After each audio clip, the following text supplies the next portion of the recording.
Hello everyone.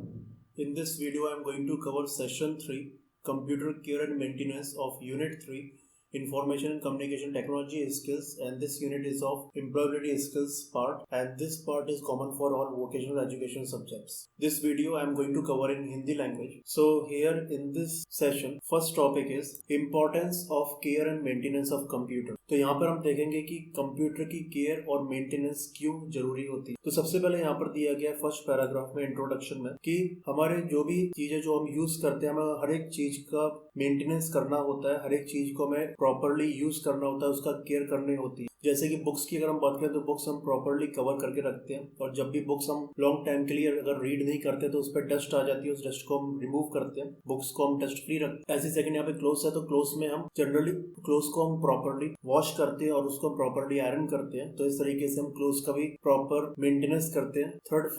Furniture में जो dust रहती है उसको हम यूजुअली रिमूव करते हैं, उसको हम डस्ट फ्री करते हैं। और जब भी फर्नीचर से पॉलिश जो है अगर वो फेड हो जाती है तो हम उसको दोबारा पॉलिश करते हैं। और नेक्स्ट यहाँ पे गैजेट्स जो भी हमारे गैजेट्स जो हम यूज करते हैं उनको हम प्रॉपरली हमेशा यूज करते हैं। तो यहाँ पे ये दिया गया है कि हमारे चाहे कोई भी डेली लाइफ का सामान हो जो कि हम यूज करते हैं, हर एक का हमें मेंटेनेंस करना जरूरी होता है, हर एक के हमें प्रॉपरली यूज करना जरूरी होता है। नेक्स्ट यहाँ पे कंप्यूटर के बारे में दिया गया कि जैसे हम डेली लाइफ में जो भी चीजें यूज करते हैं उन्हें हम प्रॉपरली मेंटेन करते हैं, इसी तरीके से इलेक्ट्रॉनिक डिवाइसेस जैसे कि कंप्यूटर, लैपटॉप, मोबाइल फोन है, इनका भी प्रॉपर मेंटेनेंस जरूरी रहता है, इन्हें भी हमें अच्छी तरीके से यूज करना चाहिए। अब नेक्स्ट यहाँ पे ह्यूमन बॉडी के लिए दिया गया कि जैसे हम डेली ब्रश करते हैं, नेक्स्ट हम डेली बाथ लेते हैं और उसके बाद हम हेल्दी डाइट लेते हैं जिसकी वजह से हमें प्रॉपर एनर्जी मिलती है हमारे डेली रूटीन के काम करने के लिए। इसी तरीके से जो भी मशीन्स हम यूज कर रहे होते हैं उनका भी मेंटेनेंस और प्रॉपर यूजेज बहुत ज्यादा इंपॉर्टेंट है, और इसी वजह से हम उन मशीन्स को बहुत ज्यादा टाइम तक यूज कर सकते हैं प्रॉपरली, और हमें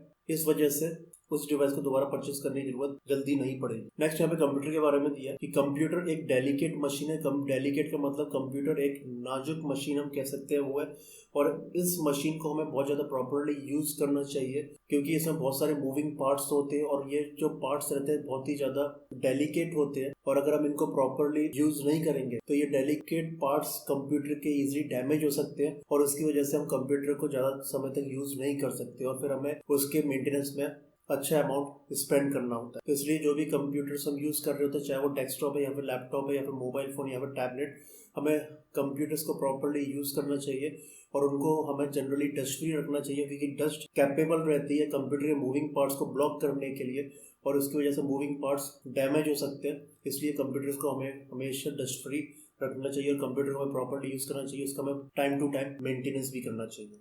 नेक्स्ट यहाँ पे दे रखा है computers and mobiles are very expensive. तो जैसे हमें पता है कि कंप्यूटर्स और जो मोबाइल फोन्स होते हैं बहुत ज्यादा एक्सपेंसिव होते हैं। अगर हम एक प्रॉपर कॉन्फ़िगरेशन का कंप्यूटर खरीदने जाते हैं जैसे कि लैपटॉप, तो हमें 50-60,000 रुपीज वहाँ पे स्पेंड करने होते हैं। ऐसे मोबाइल फोन अगर हम प्रॉपर कॉन्फ़िगरेशन का खरीदते हैं तो वो भी 20-25,000 का मिलता है। तो जैसे कि ये डिवाइसेस एक्सपेंसिव है तो इन्हें हमें प्रॉपरली यूज करना चाहिए, इनका हमें टाइम टू टाइम मेंटेनेंस करना चाहिए। जैसे कि अगर इन पर डस्ट आ जाती है तो उस डस्ट को हमें रिमूव करना चाहिए। तो इस वजह से हम इन डिवाइसेस को बहुत ज्यादा लंबे समय तक यूज कर सकते हैं, और इस वजह से हमें पैसे खर्च नहीं करने पड़ेंगे दोबारा सेम डिवाइस को खरीदने के लिए, क्योंकि जो हमने पहले जो डिवाइस खरीदा हुआ अगर हम उसका प्रॉपर मेंटेनेंस कर रहे हैं तो उसको हम बहुत ज्यादा लंबे समय तक यूज कर सकते हैं। तो इस तरीके से अगर हम प्रॉपर टेक केयर कर रहे हैं हमारे कंप्यूटर डिवाइस की, या फिर प्रॉपरली हम टाइम टू टाइम अगर उसका मेंटेनेंस कर रहे हैं तो हम अपने पैसे भी बचा सकते हैं क्योंकि उस डिवाइस को हम बहुत ज्यादा लंबे समय तक यूज कर सकते हैं। अब इसमें नेक्स्ट है यहाँ पर basic tips for taking care of devices. तो कंप्यूटर के केस में हम कैसे कंप्यूटर का प्रॉपर मेंटेनेंस कर सकते हैं,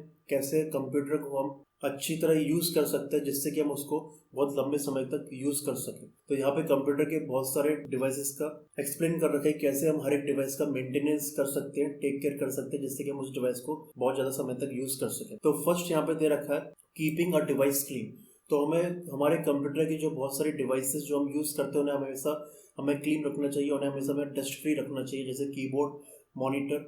प्रिंटर, ये सभी डिवाइसेस। तो सबसे पहले यहाँ पे दे रखा है कीबोर्ड। तो कीबोर्ड में सबसे पहले यहाँ पे दे रखा है कि हमें कभी भी कीबोर्ड के पास कुछ भी खाना या पीना नहीं चाहिए, क्योंकि अगर हम कुछ कीबोर्ड के पास खाते हैं तो जो फूड के जो स्मॉल पार्टिकल्स होते हैं ये कीबोर्ड पर इजीली गिर सकते हैं, और जैसे कि हम इजीली नोटिस कर सकते हैं कीबोर्ड की कीज के आसपास फ्री स्पेस रहता है और उस फ्री स्पेस से ये फूड पार्टिकल्स इजीली कीबोर्ड के अंदर एंटर कर सकते हैं, और इस वजह से ये फूड पार्टिकल्स कीबोर्ड को इंटरनली डैमेज कर सकते हैं। इसलिए हमें कभी भी कीबोर्ड के पास कोई भी चीज खाना नहीं चाहिए, कुछ भी नहीं पीना चाहिए। और सेकंड वन, हम जनरली नोटिस करते हैं कीबोर्ड के जो कीज है उनके बीच में डस्ट इजिली कलेक्ट हो जाती है, तो उसके लिए हम ब्रश यूज कर सकते हैं उस डस्ट को रिमूव करने के लिए, क्योंकि ये डस्ट भी इजिली कीबोर्ड में एंटर कर सकती है कीबोर्ड के सराउंडिंग फ्री एरिया के थ्रू, और ये डस्ट कीबोर्ड को इंटरनली डैमेज कर सकते। तो ये यहाँ पे फर्स्ट कीबोर्ड का तरह का। नेक्स्ट है स्क्रीन। तो कंप्यूटर मॉनिटर या फिर स्क्रीन जो है उस पर जनरली डस्ट कलेक्ट हो जाती है, या फिर हम जब भी उसको एडजस्ट करते हैं तो एडजस्ट करने के टाइम पे हमारे जो फिंगर मार्क्स है वो इजीली स्क्रीन पर आ जाते हैं। तो हमें कंप्यूटर का जो मॉनिटर है या फिर स्क्रीन है उसको हमें डस्ट फ्री या फिर फिंगर मार्क्स को हमें रिमूव कर देना चाहिए, और इसके लिए हमें सॉफ्ट क्लोथ का यूज़ करना चाहिए, जनरली कॉटन। और अगर सपोज कॉटन क्लोथ का यूज़ करने के बाद भी अगर फिंगर मार्क्स से डस्ट अगर रिमूव नहीं हो रही है तो इसके लिए हमें क्लीनिंग लिक्विड भी यूज़ कर सकते हैं, लेकिन क्लीनिंग लिक्विड को कभी भी हमें डायरेक्ट स्प्रे नहीं करना चाहिए स्क्रीन पर, उसको हमें स्प्रे करना चाहिए कॉटन क्लोथ पर, और उसके बाद हमें कॉटन क्लोथ का यूज़ करना चाहिए फिंगर मार्क्स को डस्ट को रिमूव करने के। तो स्क्रीन को हमेशा हमें डस्ट फ्री रखना चाहिए, फिंगर मार्क्स उससे रिमूव कर देना चाहिए, और अगर ईजिली रिमूव नहीं हो रहे हैं कॉटन क्लोथ से तो उस केस में हम क्लीनिंग लिक्विड का यूज़ कर सकते हैं, लेकिन क्लीनिंग लिक्विड को हमें डायरेक्टली कभी भी स्क्रीन पे स्प्रे नहीं करना चाहिए। नेक्स्ट है be careful with food and drinks. तो हमें जो भी हमारे डेस्कटॉप की टेबल है या फिर जिस टेबल को हम यूज़ कर रहे हैं हमारे लैपटॉप के लिए, उस टेबल को हमें अपने फूड के पर्पज़ से यूज़ नहीं करना चाहिए या फिर लंच या डिनर पर्पज़ से यूज़ नहीं करना चाहिए, क्योंकि बाय मिस्टेक फूड या फिर जो लिक्विड है वो टेबल पर गिर सकता है, और अगर ये कंप्यूटर के अंदर एंटर कर जाता है तो ये कंप्यूटर को ईजिली इंटरनली डैमेज कर सकता है, और ये डैमेज से कभी कभी हम रिपेयर के बाद भी कंप्यूटर को ठीक नहीं कर सकते। इसलिए कंप्यूटर की डेस्क को या फिर लैपटॉप की डेस्क को हमें लंच या डिनर पर्पज से यूज कभी नहीं करना चाहिए। नेक्स्ट है यहाँ पे हैंडल डिवाइसेस केयरफुली। तो जैसे कि हम पहले भी इस सेशन देख चुके हैं कि कंप्यूटर एक बहुत डेलिकेट मशीन है, ये एक बहुत नाजुक मशीन है। अगर इसको हम प्रॉपरली हैंडल नहीं करते हैं एक जगह से दूसरी जगह ले जाने के टाइम पे या फिर हार्ड सरफेस पे रखने के टाइम पर, तो ईजिली हमारे जो कंप्यूटर के इंटरनल पार्ट्स है जैसे कि हार्ड डिस्क ड्राइव या फिर मदरबोर्ड ये डैमेज हो सकते हैं, और फिर हमें उसके मेंटेनेंस में अच्छे पैसे खर्च करने पड़ सकते हैं। इसलिए जब भी हम कंप्यूटर को या फिर लैपटॉप को एक हार्ड सरफेस पर रख रहे हैं तो हमें उसको बहुत जेंटली हार्ड सरफेस पर रखना चाहिए। और सेकंड वन, जब भी हम कैरी कर रहे हैं हमारे कंप्यूटर को वन प्लेस से सेकंड प्लेस पर, तो हमें हमेशा पैडेड केस यूज करना चाहिए, क्योंकि पैडेड केस शॉक को एब्जॉर्ब कर लेता है और इस वजह से हमारे कंप्यूटर को डैमेज नहीं कर पाएगा। तो ये है handle devices carefully. Next one, keep the computer cool. तो जैसे कि हम सीपीयू के केस में देख सकते हैं कि सीपीयू के बैक साइड में एक फैन रहता है जो कि सीपीयू फैन होता है, और सीपीयू फैन का फंक्शन होता है कि सीपीयू के अंदर जो भी कंपोनेंट्स है वो कंटिन्यूस यूसेज की वजह से हीट प्रोड्यूस करते हैं, और ये सीपीयू फैन उस हीट को सीपीयू कैबिनेट के आउटसाइड निकालता है, और इस वजह से जो इंटरनल टेम्परेचर है या फिर जो इनसाइड टेम्परेचर है सीपीयू के वो कंट्रोल में रहता है, क्योंकि अगर ये टेम्परेचर कंट्रोल नहीं होता है तो ये टेम्परेचर सीपीयू के जो इंटरनल पार्ट्स है उसको इजीली डैमेज कर सकता है। तो इस वजह से हमें हमेशा कंटिन्यूसली चेक करना चाहिए कि सीपीयू का फैन प्रॉपरली फंक्शन कर रहा है कि नहीं, और सपोज अगर वो फैन कैपेबल नहीं है पूरे हीट को बाहर निकालने में या फिर सीपीयू को कूल रखने में, तो उस केस में यहाँ पे फिगर 3.24 में हम देख सकते हैं कि हम एक्सटर्नल फैन को भी यूज कर सकते हैं हमारे सीपीयू को कूल रखने के लिए।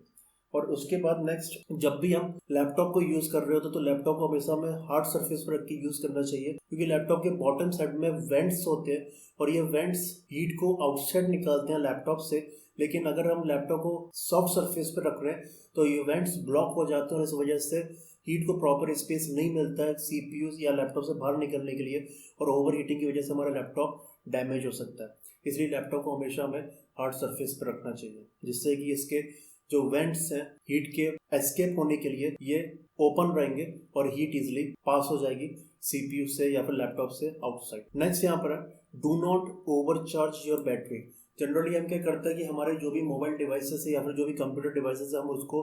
पावर सप्लाई से कनेक्ट कर देते हैं और उसको हम 5-6 आवर्स के लिए कंटिन्यूसली कनेक्ट रहने देते हैं, और इस वजह से क्या होता है कि हमारा जो कंप्यूटर डिवाइस है वो चार्ज होने के बाद ओवरचार्ज होना स्टार्ट हो जाता है। और यहाँ पे ओवरचार्ज का एक्चुअल में प्रॉब्लम क्या है कि ओवरचार्ज की वजह से जो हमारी बैटरी है वो हीट होना स्टार्ट हो जाती है, और इस हीट की वजह से हमारी बैटरी की लाइफ कम हो जाती है। इस वजह से हमारे जो भी कंप्यूटर डिवाइसेस जैसे कि टैबलेट या फिर मोबाइल फ़ोन या फिर लैपटॉप, हमें कभी भी इसको ओवरचार्ज नहीं करना चाहिए। जैसे ही हमारा ये 100% चार्ज होता है, हमें अपने डिवाइस को अनप्लग कर देना चाहिए, क्योंकि ओवर चार्जिंग की वजह से हमारी बैटरी की लाइफ कम हो जाती है। नेक्स्ट यहाँ पर है always plug in devices carefully. तो एक्चुअली हमारे कंप्यूटर में हम बहुत सारी डिवाइसेस को कनेक्ट कर सकते हैं, जैसे कि प्रिंटर या फिर मॉनिटर या फिर प्रोजेक्टर और भी बहुत सारी डिवाइसेस। तो इनको हम जब भी कनेक्ट कर रहे हैं तो जनरली हम वायर्ड मीडियम का यूज़ करते हैं। तो वायर्ड मीडियम का जब भी हम यूज़ कर रहे हैं तो हमारे कंप्यूटर पोर्ट्स होते हैं, तो उन पोर्ट्स पे हम जब भी डिवाइस को किसी केबल से कनेक्ट कर रहे होते हैं तो हमें प्रॉपरली उसको कनेक्ट करना चाहिए। अगर हम प्रॉपरली कनेक्ट नहीं कर रहे हैं तो हमारे कंप्यूटर का जो पोर्ट है वो ईजिली डैमेज हो सकता है। जैसे कि जब भी हम मॉनिटर को सीपीयू से कनेक्ट करते हैं तो वहाँ पर हम एक VGA केबल यूज़ करते हैं। उस VGA केबल में 15 बहुत फाइन पिंस होती है। अगर हम उस VGA केबल को सीपीयू के पोर्ट से अगर प्रॉपरली कनेक्ट नहीं करते हैं तो इस वजह से जो फाइन पिंस है उस VGA केबल की वो ईजिली ब्रेक हो जाती है, वो डैमेज हो जाती है, और फिर हमें न्यू VGA केबल यूज़ करनी पड़ती है मॉनिटर को सीपीयू से कनेक्ट करने के लिए। और कभी कभी इस वजह से सीपीयू का जो VGA पोर्ट है वो भी डैमेज हो जाता है। तो जब भी हम किसी डिवाइस को अपने कंप्यूटर से या फिर सीपीयू से कनेक्ट कर रहे होते हैं तो हमेशा हमें प्रॉपरली इसको कनेक्ट करना चाहिए। हमें एक्स्ट्रा फोर्स वहाँ पे अप्लाई नहीं करना चाहिए। अगर हम सपोज उसको कनेक्ट करने के टाइम पे अगर हमें एक्स्ट्रा फोर्स अप्लाई करना पड़ रहा है तो उसको हमें प्रॉपरली चेक करना चाहिए और फिर हमें उसको कनेक्ट करना चाहिए अपने सीपीयू। तो इसलिए यहाँ पे always plug in devices carefully. Next और लास्ट यहाँ पर है do not run too many programs at a time. Actual में जब भी हम किसी भी सॉफ्टवेयर को हमारे कंप्यूटर में ओपन करते हैं तो वो सॉफ्टवेयर हमारे कंप्यूटर हार्ड डिस्क ड्राइव से रैंडम एक्सेस मेमोरी पर मूव करता है। अब रैंडम एक्सेस मेमोरी हमारे कंप्यूटर में बहुत ज़्यादा लिमिटेड रहती है, जनरली 3GB 4GB और 5GB। तो अगर हम बहुत सारे एप्लीकेशंस को या प्रोग्राम्स को या फिर सॉफ्टवेयर्स को हमारे कंप्यूटर में ओपन करते हैं तो ये प्रोग्राम्स या सॉफ्टवेयर्स हमारे रैंडम एक्सेस मेमोरी का स्पेस ऑक्यूपाई कर लेता है। और इस वजह से अगर हम कुछ और प्रोग्राम्स या सॉफ्टवेयर्स को यूज़ करना चाहते हैं तो उन्हें प्रॉपर स्पेस रैम पर नहीं मिलता और इस वजह से हमारा कंप्यूटर जो है वो हैंग की सिचुएशन में आ जाता है। इसलिए जब भी हम अपने कंप्यूटर का यूज़ कर रहे होते हैं और वहाँ पे अगर हम सॉफ्टवेयर्स का यूज़ कर रहे हैं तो जो सॉफ्टवेयर अगर हम ओपन करने के बाद आप यूज़ नहीं करना चाहते उनको हमें क्लोज कर देना चाहिए, जिससे कि जो रैंडम एक्सेस मेमोरी का जो स्पेस है वो फ्री हो जाता है और ये स्पेस जो प्रोग्राम्स को हम यूज़ करना चाहते हैं उन्हें मिल जाता है और इस वजह से हम अपने कंप्यूटर को ईजिली और प्रॉपरली यूज़ कर सकते हैं। तो इसलिए जब भी हम अपने कंप्यूटर का यूज़ कर रहे होते हैं हमें बहुत सारी एप्लीकेशन या सॉफ्टवेयर्स को ओपन नहीं करके रखना चाहिए। जब भी किसी सॉफ्टवेयर या एप्लीकेशन का काम कंप्लीट हो जाता है तो उसको हमें क्लोज कर देना चाहिए, जिससे कि न्यू एप्लीकेशन जो हम ओपन करना चाहते हैं उसको प्रॉपर स्पेस मिल जाएगा रैंडम एक्सेस मेमोरी में ओपन होने के लिए। और इस वजह से हमारा कंप्यूटर जो वो स्मूथली फंक्शन करेगा, वो कभी भी हैंग नहीं होगा या फिर वो कभी भी क्रैश नहीं होगा। तो ये यहाँ पे पॉइंट्स जो रखें और इन 8 पॉइंट्स को हम फॉलो करके हमारे कंप्यूटर की लाइफ को बढ़ा सकते हैं और हमारे कंप्यूटर को बहुत टाइम तक यूज़ कर सकते हैं। तो यहाँ पर मैं सेशन 3 को एंड करने जा रहा हूँ और जो बचा हुआ पार्ट है सेशन 3 का वो मैं नेक्स्ट वीडियो में कवर करूँगा।